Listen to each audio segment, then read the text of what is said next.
Oh, and welcome back to Spring Showcase. We're a day late, but we're not a dollar short. I'm Michael Washington. He's Daniel Villalpando, and we're Yeah. here for week one of the LFA action. Was this past weekend. It was a lot to unpack. There was a lot of bright spots, some other spots that need some addressing, and luckily for us, Daniel the other night was, I guess, bored is how he would tell you, or I was. he was bored or something, yeah, and proceeded to create a LFA short, and it was known as the 5 things that we learned from the LFA weekend. If you get a chance, you should definitely check it out on the Shady Sports Network. We shared it everywhere. Check it out on his page too, Daniel Villapando's page as well, and to kind of get a feedback. However, if you didn't see the short and you're here watching tonight, we are going to dive into a little bit to his 5 points, the 5 things that we learned this week, primarily because it was his first short, and we feel like we want to celebrate that achievement for Daniel. I mean, it may not be his first short ever, but it's his first short as far as LFA is concerned. So, and it was really well done. So he was definitely bored, but he had fun with it. Much appreciated. Yes, sir. It was definitely fun. The editing process is the fun part. Like, that's the best part. Really, Recording, it's not my best, but recording is not your best, but the editing was interesting. Love Most it, people man. hate editing. love So it's it. Love fun. it. Yeah. I'm gonna start making shorts and just send you videos and be like, here, Oh, edit my dude, shit. you Edit my will shit. please. I swear, you'll help me with a ton of free time. So yeah, I'm Be good. like, be like, here, edit my shit. Please, I'm good with it, and I don't charge. So come No, on you down, don't. You man. don't. That's fair. But my problem is though is I really honestly just don't like talking by myself. It's Yeah, not my thing. Like I love bantering. I love the back and forth and all that stuff as well. LFA, the guy who actually turned me on to the LFA, Justin's here. Hey Justin, how you doing, man? Appreciate you. Appreciate you coming in. Appreciate you listening to the show as well, and also honestly putting me onto the LFA. If it wasn't for you, I wouldn't have known it was what it was. And then I met Daniel after the fact, and now the LFA is part of my life every single day. So amen, every single amen. year, yeah.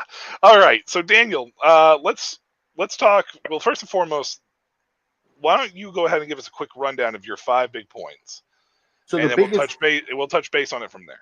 Yeah. So the biggest things that stood out to me, of course, there was a lot more. Well, yeah, of course. You're a football guy. I love football. I know if it was obviously it wasn't that much of a short because it was pretty long. But yeah, the first one that we touched base on was one of the points. There were 5, of course, like you aforementioned already. The Cadillos, right? The Cadillos being studs. Just I don't know if it's coaching. I don't know if it's the way they recruit. Obviously, back-to-back championships, you're going to get one. You're going to get great athletes. They're just rolling. They're rolling, and their new quarterback looks great. And you called it in the last show.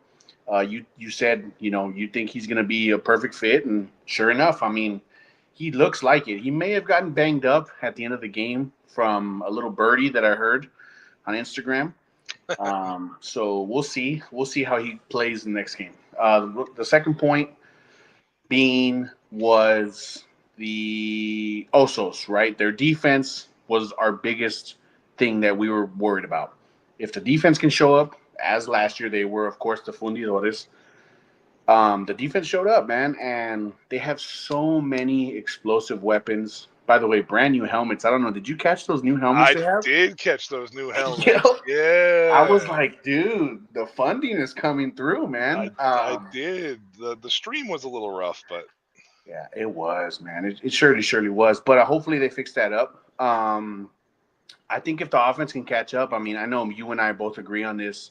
They have so much firepower. Week 1, you can kind of take it with a grain of salt. They'll pretty much improve. Number 3 being Xavier Bullock. Hopefully, we've already been in talks. He's going to be on the show after this upcoming game.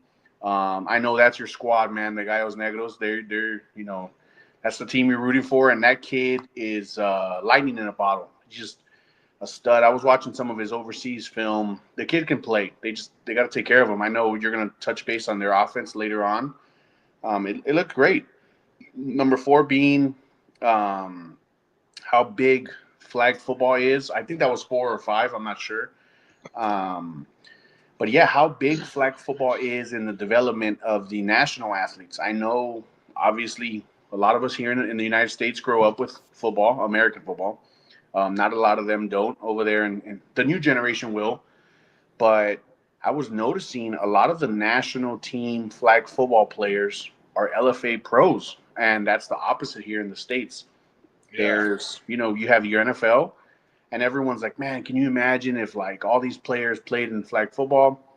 It's just not like that. It's a different sport in the States. So, one of them being Mike Patino. Patino is the quarterback for the Mexicas, and he's a stud legend in flag football, so it was huge. And then number 5 being we got to see better O-line and D-line play. We obviously know in the States, you and I.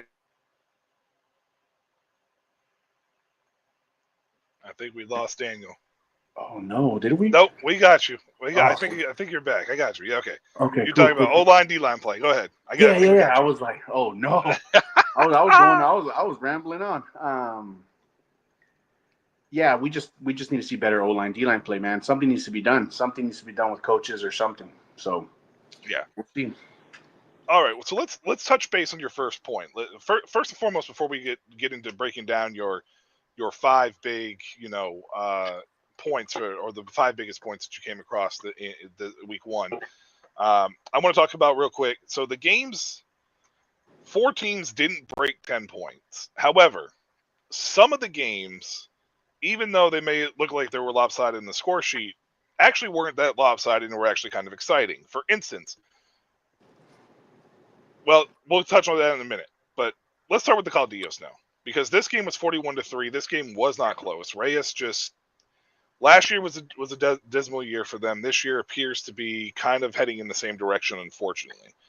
The Caudillos is a team that we have expressed when are the rails going to fall off, right? Like when are they going to lose? Like that, we've expressed this numerous times. Like, what is it about the Caudillos you think that has been so good? And if I remember correctly, I think I actually picked the Caudillos to lose in week 1. So I think I'm eating crow on that one. So yeah. You do have the Reyes winning 20-18 in last year's. Yeah. So that one I definitely am eating crow on, because that wasn't even close. So, however, Robideau looked like the real deal. What is it about this Caudillos team, though, that it feels like it's a plug and play and they can just go ahead and just win at will? Is it the organization? Is it coaching? Like, what's your opinion on that? Because this team has been untouchable for 2 years now. Yeah, I think it's going to be a bit of both as far as coaching and the program. When you get your championship programs, obviously you're going to get these athletes that want to go over there. Something I didn't know is, I don't know if, obviously Last Chance U, it was on Netflix. Dior Scott, he's one of those athletes that's over there playing with the Caudillos. That's a big name. The dude's got like 20K followers on Twitter. So he's a big, and sometimes you get these import athletes, you're like, man, I wonder if he's good. Well, some of these dudes are over there.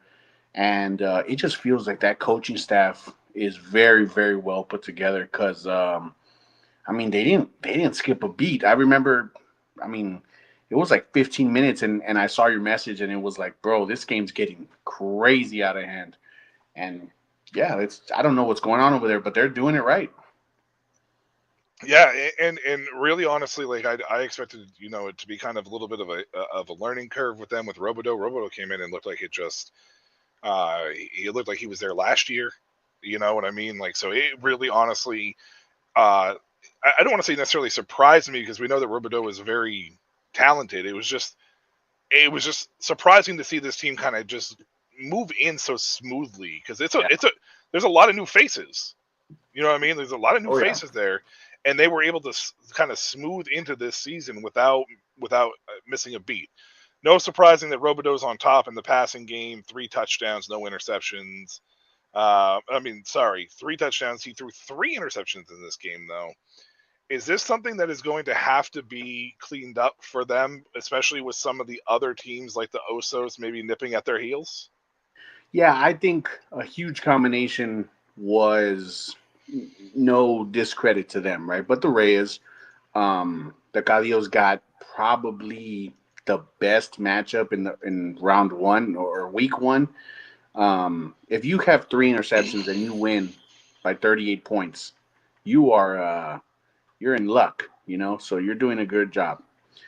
So yeah, I would say they're going to have to clean up. Turnovers is a killer at the end of the day. It's always going to be. So if they can fix that, I mean, I think with teams' defenses improving week by week, they're going to have to fix that. Yeah, and I think one of the other things too is Robideau looking at this as far as his game was concerned. It was not the best of games by most standards. I mean, he was 17 for 38. He only completed 44% of his passes, which is technically the lowest out of any quarterback that threw 10 attempts. Yeah. And that's a little concerning. He threw for 248 yards though, so he has a huge, you know, yard per catch, percentage, 3 INTs, and he was sacked twice. So my question is to you then is this really the 41-3 more of a testament looking at those numbers from that standpoint? And now, mind you, I thought Robideau played better than what I think the stats line were because the stat line definitely, doesn't make it look super appealing. But I think overall he played better than what that stat line shows. Is it a testament to this defense though? Like this is kind of an under the radar unit, even though it's been probably one of the best units in football or the LFA for the last couple of years. Have we kind of slept on how good this defense really is? Yeah, I think that's the Jeremy Johnson effect, right? When he was there, I mean they've had the back-to-back defensive player of the year over there at the Calvillos. I mean, you hope that that's not an instance just because that they win championships, but clearly it's not. I mean, they were throwing the ball up 41-3. They were throwing it late. One of those sacks was late in the game, and that's the one where if you watch football, you know it hurt. It hurt him, and it was an awkward landing on his knee. So hopefully everything goes well with him. But yeah, that defense is just they were just submerging every opportunity the Reyes tried to have. And I mean, you want to talk about the perfect storm to get your defense rolling with momentum. A 41-3 win is exactly that. Yeah. Shout out to Emmanuel Harris. 4 receptions, 130 yards, 2 touchdowns on 7 targets. Yeah.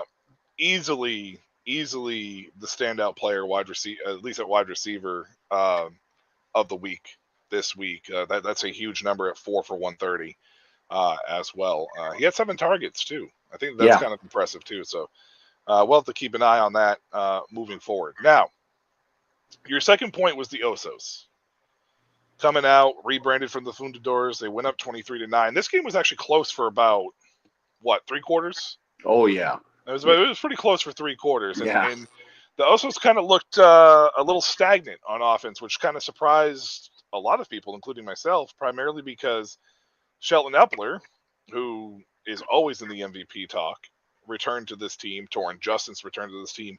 At the end of the day, though, Epler is now second in the league in passing. He had 204 yards in the game. He only threw for 1 touchdown, and he did fumble once, and he did throw a pick. So the Dinos defense was able to get to him, and I think that that's part of what our point number 4 is that we're going to talk about, because judging from some of this is kind of what it looks like. And you guys, the Osos, because you're an Osos fan, have 2 guys in the top 4 in receiving yards. Axel Montini is actually second in the league right now. He had 2 receptions for 67 yards, so explosive play there. And Torrin Justice had 7 receptions, but only 63 yards. He did go for a touchdown, however, but he had 12 targets on the game. So clearly the Osos are going to try to run this team through Torrin Justice, which doesn't surprise, I don't think, anybody of any sort. However, some of the things need to be cleaned up. And that offensive line is probably going to be one of the biggest things for the Osos. And I think we could say that pretty much about almost any team. But the Osos for sure. Outside of the offensive line, is there anything else you want to see them improve on here on the offense? Because it was a little stagnant. Yeah, man, you could tell early they were trying to keep that connection, right, between Torrance and Epler. You could feel it. Quick screens here, a lot of times a quarterback when he and you're gonna see it if you watch those highlights. He was getting banged up a little bit of happy feet. When you're getting hit like that, he wasn't sacked a lot, but he was getting smacked a couple times. They did bring some good blitzes. And a lot of that, you're going to look to your main guy. You're going to look to your superstar, right? And it felt a little forced through different, I guess you can say through different formations, different play designs, and stuff like that. I think they just love the air raid over there, man. I think that's their system, and I think if they can get back to the run game and get some pressure off that, I think it'll help them a bit. But that's the biggest thing is you got to take care of your queue. And we're going to talk. It's going to sound like a broken record today because it is week 1, but yeah, that's the difference. Offensive line play gets overlooked a lot, and it's understandable, right? I mean, not to me and not to you, but yep. it's just they got to get back to the way they looked at the end of the year or through at least mid-year last year, which was, work the quick game. You don't have to force feed certain guys. And, Tommy Auger was a guy that should have been a little bit used more. I know I'm biased. I love tight ends, but you could tell, man. You could tell that the system was a little different this year than that natural air raid that we saw. And I mean, they just needed that defensive spark. That turnover, that scoop and score in the fourth quarter was massive for them. The defense stepped up, though. Yeah, it was huge. The defense stepped up, and they bailed out the offense. And you know what? That's going to happen sometimes. And kudos to the Osos for being on that side of the ball this time. I think one of the things that surprised me the most here with the Osos is they had success in the run game. I mean, Montini had 10 rushes for 45 yards. So, I mean, he was averaging 4.5 yards a clip. But it was for some reason you just abandoned it. And Montini was able to sneak out of the backfield for those 2 receptions that went for big plays. But, Torrin Justice having 12 targets, it just feels like in order for the Osos to be able to keep up with the Caudillos, they're going to have to find some sense of balance. And maybe 10 rushes at 4.5 yards a clip is exactly what they need or want for this offense. But it didn't appear that way in this game. And it almost it was almost a surprising upset on that side of the field, to be honest with you, if it wasn't for that second half.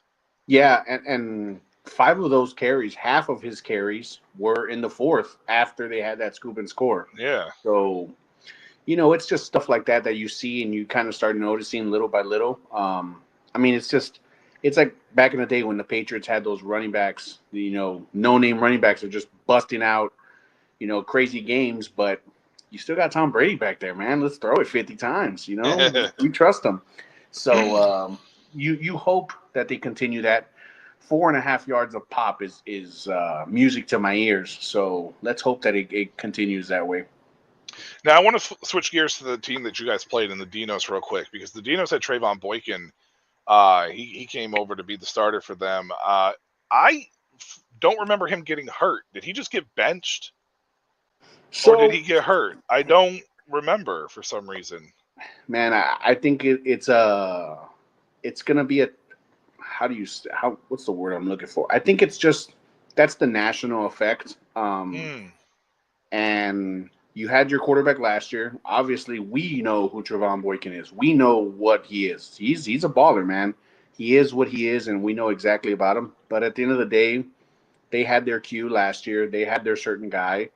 And if your team brings in a stud quarterback and you're only putting up 8 points, then you're gonna look to one person to blame, and unfortunately, it'll be a quarterback that's brand new to the system. Hmm. And I didn't like it. I didn't like the move. I know he didn't like the move. You and I both know it's a mental game. So Yeah. seeing him get benched was a tough one because Okay. he was on the sideline. Yeah. Yeah. Well, I mean, he went 2 for 8 for 41 yards. He did throw a touchdown. I mean, 25% completion percentage is not going to cut it, but he also had 4 sacks and a pick.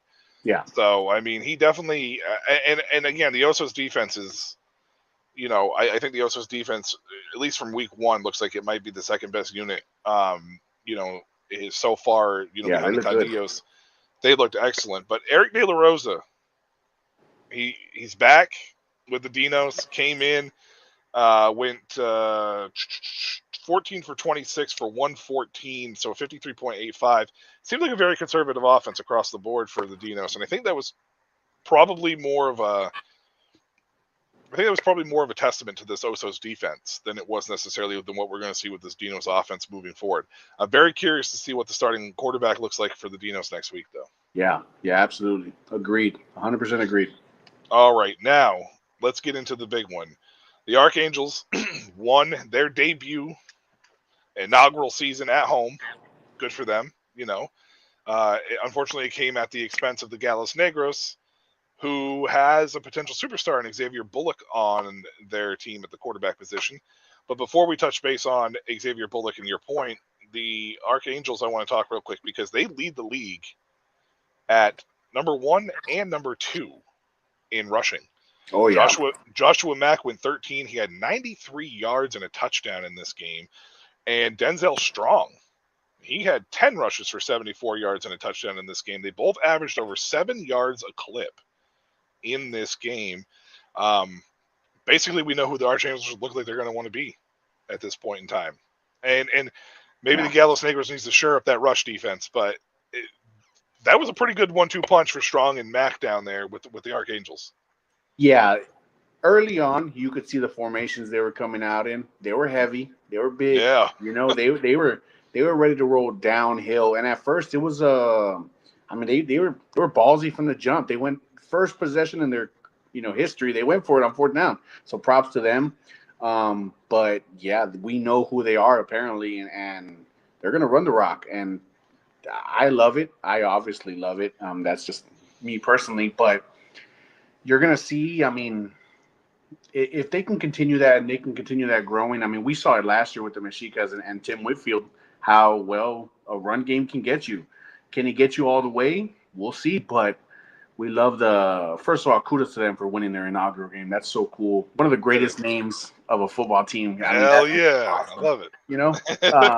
I do love it. I mean, it came at the expense of my team, but I do love it. Yeah, and, absolutely. And on point with the uniforms, too, by the way. Oh, beautiful. Not to mention, Sam brought this up a lot, and I know you did too, but just tremendous showing for the fans out there, man. They were out there. Yeah. Man. It was awesome. I loved it. It was awesome to see. And I will say the LFA seems like they, outside of the one stream with the Osos, they did seem to, the presentation across the board seemed to be a step up a little bit as far as what it was the year before. I think that was really nice to see across the board. And I'm actually a fan of the ticker. The scoreboard on the screen, I'm actually a fan of it. I wasn't sure at first, but it kind of grew on me as the weekend went on, and I kind of love it. So kudos to them for that as well. The one thing I do want to say though is Abel Alejandro Garcia Rosado, the quarterback for the Archangels. He did throw the ball 20 times, but he only completed 9 of his passes. He only went for 64 yards in the game, or 62 yards in the game. I have to question with the Archangels is, even though Joshua Mack and Denzel Strong ran the ball so friggin' well, is it possible that this team could get kind of cornerstone and trap themselves into being one-dimensional?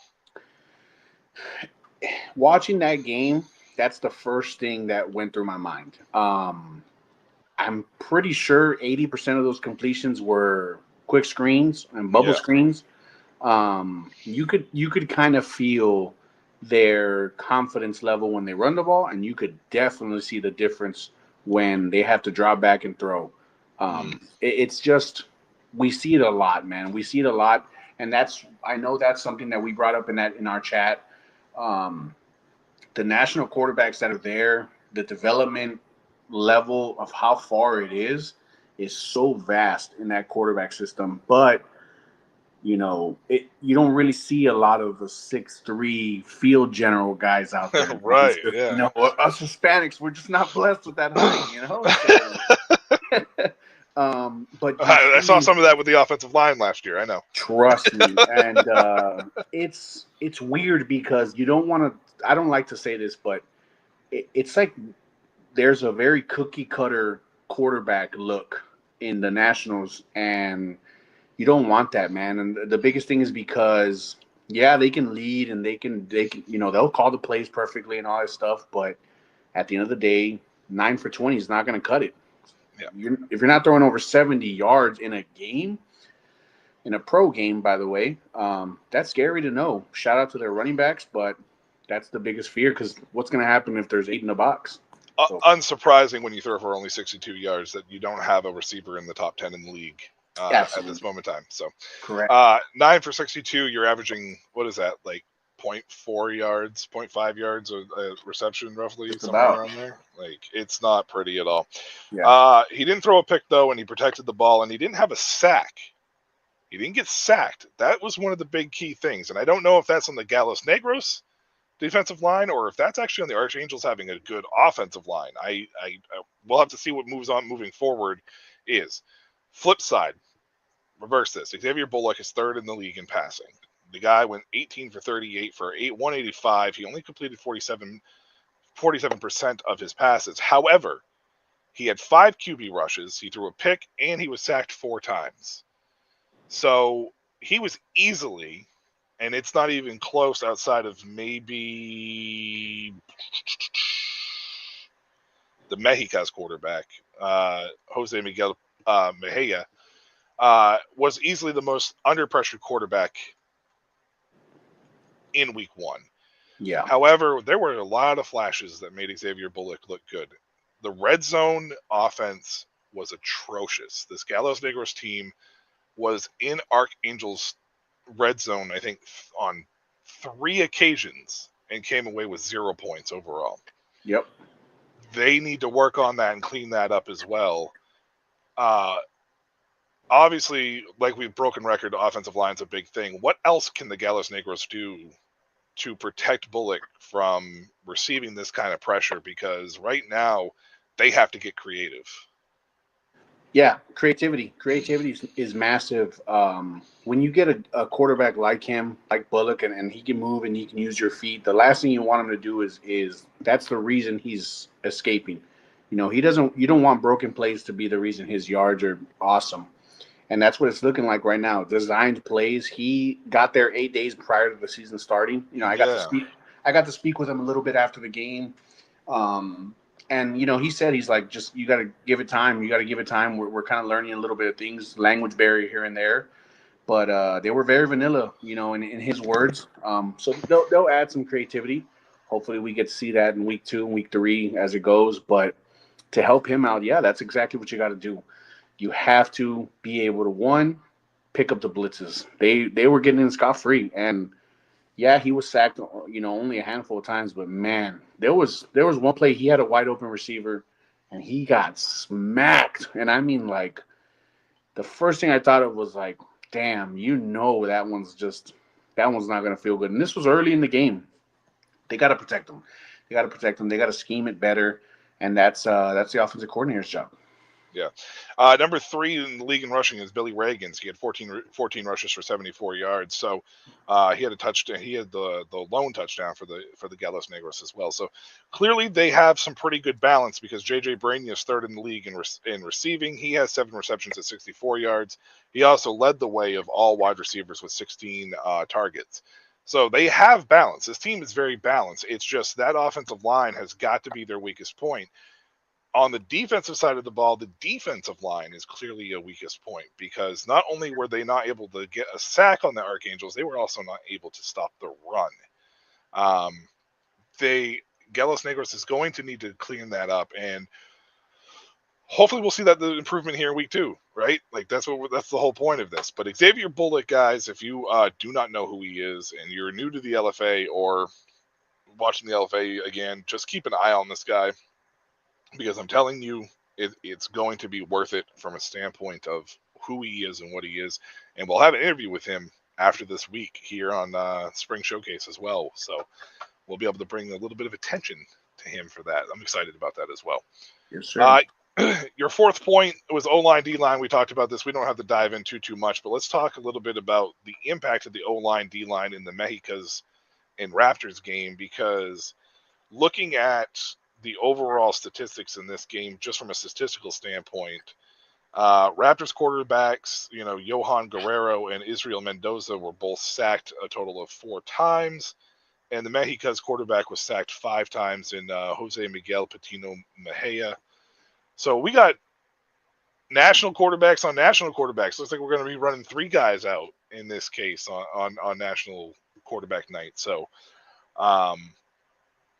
what was the impact for this game on the O-line, D-line? Was it really good D-line play and really poor O-line play, or was it just a mixture of both? Or what are your thoughts on that? Yeah, I mean, a lot of it kind of gave me that that vibe as like nobody warmed up correctly or something, and it was just kind of a little chess match here and there. The biggest thing is obviously when it comes to the Mexicas, they have Tim Whitfield, right? He's that guy. Like that's just what it is, and having an athlete like him being able to pretty much maneuver and go through. Seeing Mike Patino take I'm pretty sure he's going to take over that spot there with the Mexicas at the Q position. I just think they did a great job towards the end, man. They did a good job of closing things out, and they had to help their O-line, I guess, in a sense, kind of get things rolling. We know who they were last year. We know how touted and how much publicity that O-line got, especially with a stud running back. And I think that's something that they're going to have to continue to build on. The passing game wasn't exactly their best, but they know their identity, man. That's who they are. They're the old school ground and pound type team, and I think if they continue that, as long as they stay healthy, they'll be good. They'll pretty much move through. Yeah, and I think one of the biggest things here too is to look at Tim Whitfield. 12 rushes for 43 yards. I feel like that has got to get better. But even though this game was fairly low scoring at 16-8, it was easily probably one of the most exciting games on the overall weekend. And I think one of the best things about this was from a defensive standpoint, a defensive nature. The Raptors had one of the best defenses in football last year in the LFA. Yeah. And I feel like that even though they lost this game, that this was more of an offense just kind of lagging behind the defense, because I thought the defense played really well overall. And if that's going to be the case, the Raptors could be another sneaky team back towards that run. Like you put them in the finals last year or this year. Johan Guerrero is going to be the X factor, I feel like, for that offense.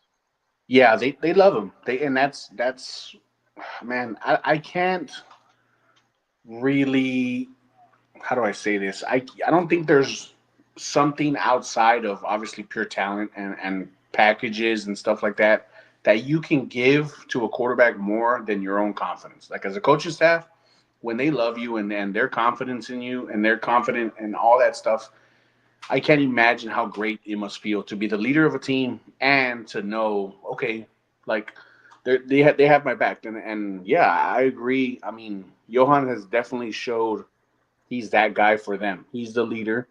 And if they can get things rolling and they can get everything kind of cooking, I think they'll be okay. They're going to be all right. They weren't undefeated last year. Nobody was the Caudillos, right? But the biggest thing is just they have to open things up. It is week 1. A lot of guys reported to camp a little late, so it's a little different. But I mean, that's their man. Guerrero is their guy. Yeah, and I think that's going to be the key for the Raptors moving forward. The loss to the Mexicas was tough, and we'll get into why here in a minute. Daniel, last year we kind of introduced a little segment that was everybody's favorite segment that they just didn't realize that they needed in their life. Today, I want you to bring that segment back, if you don't mind, because I enjoy it. But I want you to discuss your fifth point, and that your fifth point was about flag football and the importance of that down there in the LFA and what it means for the LFA and Mexico football. So the floor is yours, my man. Of course, like last year, a little bit towards the end. I'm going to keep it bilingual, right, for both our audiences, but el juego de toche, the game of flag football, ahorita se mira como algo que está expandiendo con muchísimo, right? It's expanding in a massive, massive rate. I'm sitting down and I'm catching a quad cramp, but sorry. But el juego es muy, ¿cómo se dice? Es algo que se está mirando más y más. I guess you could say it's more and more vital to the progression of these athletes. Un grande gracias a todos los jugadores que están jugando toche, ¿verdad? El flag football de allá en México, porque ahorita tenemos como 20, 30 jugadores que están jugando en liga profesional. So the LFA over the summer had actually over the winter, they had a professional flag football team where the LFA had women's and men's.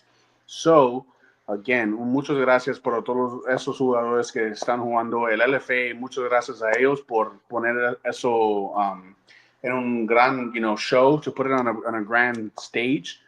It's the most influential thing that I think these LFA athletes have absolutely come a part of, because it's shown their improvement in every other aspect. So, otra vez, muchas gracias para todos esos jugadores de Toche. Tenemos, torneos ahí en Estados Unidos. We have tournaments in America, in Spain, España, all this stuff where these players are going to go play, and I think it's vital for them, because starting quarterbacks in the LFA, starting DBs, starting receivers that are national athletes are pretty much seeing the biggest influx of improvement based off that. So yeah. Hell yeah, that's what I like hearing, like what I like seeing too, as well, especially down there in LFA land, man. By all means, so love that for them, and I love that in general, just for the overall sport, especially anytime you can find a way to grow the sport down there, anywhere really. Absolutely. I think it's fantastic by all means. So. Super happy about that, and flag football is a lot of fun. I don't know if anybody plays it or knows it, but flag football Absolutely. is a lot of fun. So it's massive over there, man. It's crazy. I'm just too old for that shit now, so I can't do hey, it. Man, I've seen some crazy older cats, and they're much. I know you say you're old, but they're much older than you and I, and they're still out there slinging it. They're probably also in better shape than me. Daniel, how were our records last week? I know I lost the Caudillos game, so how is our record? You took him down this. I did. Yeah. I did take him down. Both you and I were wrong on the Mexicas Raptors, so we was 0-1 there. All right, yeah. And then the Caudillos and the Reyes game, I had the Caudillos winning. You had the Reyes winning. So 1-1 for me, 0-2 for you. Then we both got it right on the Osos. So 2-1 for me. 1-2 for you, and then we both got it wrong for the Gallos Arcangeles game. So 2-2 on my end, 1-3 on your end. Oh, okay. Well, that's a lot of fun. I'm so glad that I'm at 1-3. It's how I love starting off week 1 in football. That's awesome. Amen. Yeah. All right. Let's. So in order for me to catch you, I'm gonna have to. I don't have to just yet. It's only 2 games. Yeah, it's only one game right now. It's only one game right now, 1-3. But I will have to make a few jumps. All right, let's start with this week, week 2. Jumping into week 2, first game is going to be on May 9th, 8 p.m. I think that's 8 p.m. your time, I believe. So yes, sir. Central Time. Good old Central Time over there. So that's 10 p.m. for us on the East Coast, and that's 7 p.m. for the Pacific Coasters out there, right? No, 2 hours behind. Yeah, so, 2 hours behind. 6. Yeah, so 6 o'clock for y'all on the West Coast. Super late game, by the way, for being on a Friday. Well, the Gales Negros was too, though. That game was awesome. The Dinos take on the Archangels in this game. What are your thoughts and what's your prediction on this one? I think the Dinos have the defense, and I think the Arcángeles, as they love to say it, the Archangels. Angeles. Yeah, Arcángeles. I can't roll my R's. Stop doing that. You know I can't. I think they put out their blueprint a little too much. I think they gave it away, and the biggest thing is if they can slow down the running group over there, that's going to be a whole different thing. At the end of the day, I think the Dinos have a lot of confidence coming into this game, but I'm going to go with the expansion team, man. I'm going to give them the win. I'm going to go 22-6. Arcángeles with the dub. Okay. All right. Going with the Archangels in that one. Yes, sir.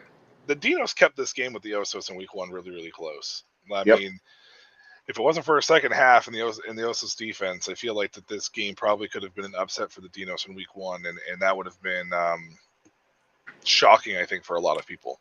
Yeah. The Archangels, man, they're so one-dimensional. I love Joshua Mack. He's my boy from he played up here in Maine, and Denzel Strong is just a fantastic running back. It's just I don't know if 23 carries is going to net them over 7 yards a carry in this game against the Dinos. I feel like the Dinos may have a little bit stronger of a front seven than what the Gallos Negros did. I am curious though with the Dinos whether it's going to be Boykin or De La Rosa. That's my big. So both these teams, I think, have some sort of issues. We know what the Archangels are already. We already know what their identity is. We don't really know what the Dinos are. But the one thing about the LFA is it's so unpredictable. So I lost you. And I don't know what that means for the rest of the show, if he died or if his phone just shut off or whatever it was. But he disappeared in the middle of the conversation. And I don't really know. So we're going to go to a break real quick and see if he comes back. If he doesn't, then I guess I'll just wrap the show from there. I don't think I even have a clip ready for it. Oh, there we go.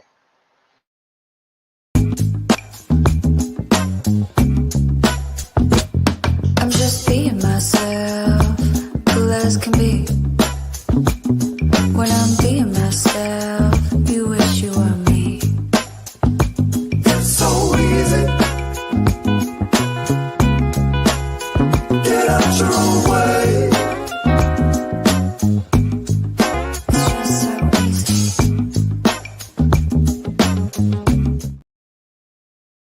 That's me right there at the end. I'm the old guy with the hat on there, doing that dance on the chair.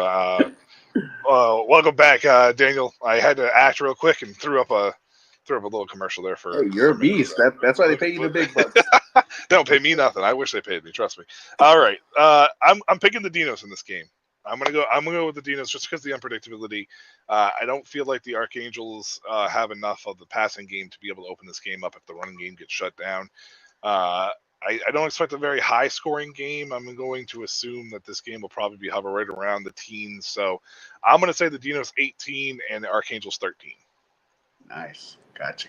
We'll say 18-13 in that game. All right, the next game on the slate this weekend. It's an interesting one in the sense of we don't know what to expect. It's Reyes, the Reyes, and they take on the Mexicas in this game. The Mexicas had a low-scoring victory, 16-8 over the Raptors in week 1. Reyes never got out of the gate against the Cadillos, but is it just because it was the Cadillos? What are your thoughts on this game, Daniel? I think right now, I think the Reyes need to figure something out, man. They need to figure something out fast. Just in the standpoint, who's at home? Is it the Mexicas? I think they're at home. If this is the way that I think it is, I think that Reyes is at home. Okay. I was about to say, if the Mexicas were at home, it was just going to get uglier. LFA on the left side is home, like they do in soccer. The left side's at home. Like, 'cause Actually, that might be Reyes exactly is what it was. hosting. Reyes is hosting Mexico. Yeah. Or Yeah. the Mexicas. Yeah, I that think. might be Okay. exactly how they do it. All right. I didn't even know that, by the way. That's a pretty good. Yeah, the more you Yeah. know. In soccer on the left I side, it's because they're hosting, so they're the home team, so they host on the left. In see. football in America, the team on the left is the away team. So Yeah, because it's this team at. Oh, there you go. There right, you go. yeah, you see. I think Patiño, their draft choice, is going to start. I think he's going to be the quarterback there for them. I think Tim Whitfield is going to be have an explosive game. I think he's going to go for over 100 yards. I think it's going to be 34-8 the Mexicas with a dominating win. Oh yeah. I'm right there with you with the Mexicas. I think they're going to end up taking home this victory. I don't know if it's necessarily going to be 34-8, but I think it could be a like a 25 to we'll say 25-9. I'm gonna say 25-9 with the Mexicas. I don't know how the Kings Reyes gets to 9, but they're gonna get there somehow. I don't know how it's gonna happen. 3 field goals, not bad. I mean, to be honest with you, I just don't really trust the LFA kicking. So Yeah, I don't know. Believe me, I know. Last year I spent week 1 praising the kicking, and then it went all right downhill from there on out. So, the Osos apparently are going to be home again as they welcome Gallos Negros to the equation. Tough schedule for Gallos, by the way. They're on the road the first 2 games. Yeah. This could be a potential offensive line problem for Xavier Bullock. Hopefully that's not the case, but what are your thoughts on this one as you and I face off for the first time here in the 2025 season? I think if the consistency of that defense, Monterrey, of course, the Osos, stays that elevated, I just think they're gonna pretty much start feeding it off that. I think I don't expect a team to fix their offensive line woes this early and this fast. He's a stud, man. Xavier Bullock is a stud. He is, but at the end of the day, you could tell he loves being a quarterback. He's not a scrambler. He loves to sit back there and actually get rid of it. So I just think the consistency of that blitz, and they know what they got to go do. I think the Osos are it's gonna be low scoring. We're gonna want it to be a shootout. I just think at the end of the day, 26 to 18, Osos with the win. Yeah, I hope just a better showing across the board and a little more cohesiveness for the Gallos Negros. I mean, the offense looked really good in week 1. I mean, like I said, they made the red zone, on like 4 or 5 different occasions. 3 of those occasions they came away with 0 points. So yeah, they definitely were able to move the ball up and down on the Archangels. Osos defense is a little bit tougher of a defense. They showed that in week 1. If the Gallos Negros can come in with a good game plan, I think they could try to make a game of this. However, I think the Osos win this game. I think that defense is just too strong, and I expect them to score in the 20s yet again. I think Shelton Epler probably has another great day. The one thing that the Gallos Negros showed in week 1 is actually the Osos' weakest point, and that's the run game. So unless they're able to get that run game going and could play straight into the Gallos Negros, strengths, we'll see what happens. They need to get pressure on Epler. Like at the end of if they want to win this game, they need to get pressure on Epler. I think Gallos Negros scores over 10 this time, but I think that the Osos win this game 27 to 14. 27. I like that. And then the last game, what a rough start for the Raptors. After starting off 0-1, the Raptors are at home, but they welcome in the Cadillos. It's a rematch of the LFA championship game from last year. However, I don't think the Raptors expected to be 0-1 heading into this game. Thoughts on this game as we close out the week with the rematch? If the Raptors would have put on a better showing, I think if they would have come out a little bit more explosive, a little bit more like what they looked at the end, it would have been a great story coming into week 2. I think the combination of the Cadillos just doing that to a whole other team is going to be a massive pretty much telling into this next week. I don't think it's going to be as ugly. I really, really don't. But I think at the end of the day, their coaching staff has shown that they can do it. I think it'll be 32 to, I'll go 32-20 with the Raptors Oh, scoring late. Yeah. The gonna hit the Raptors, over.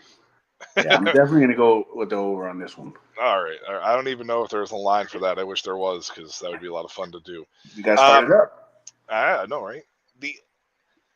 The key component here for the Raptors is this defense needs to capitalize on the mistakes if Harrison Robideau has the same mistakes he made in week one.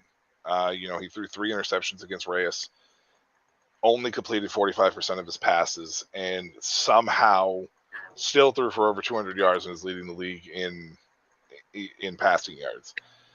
The Raptors can't allow that to happen. They have to shut down the big explosive play. If they're going to win this game or have a chance to show the Cadillos that they belong, especially after the run they made last year, this is the time to do it, is in week 2. I'm not picking against the Cadillos anymore until they lose, basically is what's going to happen. Yeah. I thought Reyes may be able to surprise them with the whole new turnover of the stuff. However, if there's ever a trap game for the Cadillos, this could be it. Just because the Raptors did not play their best in week 1 against the Mexicas. However, Robideau is the key and the wild card in this entire game. If he plays like he did against Reyes, this game could be close and be a surprise victory at the end. If he comes out and plays as well as the defense has played for the last 2 years, the Cadillos could run away with this game. I think this game is going to be closer. I don't think Robideau necessarily is going to make as many mistakes, but I still think he's going to make some while he continues to adjust to this offense and the LFA style of football. I think the Cadillos are going to win, but I think it's going to be like 26-22 over the Raptors. Yeah. So there. Week 2's week 2 on the horizon, man. I know. It's fast. 2 days away. Yes, it's only sir. an 8-week season too. So, Yeah. 8 teams, 8-week season.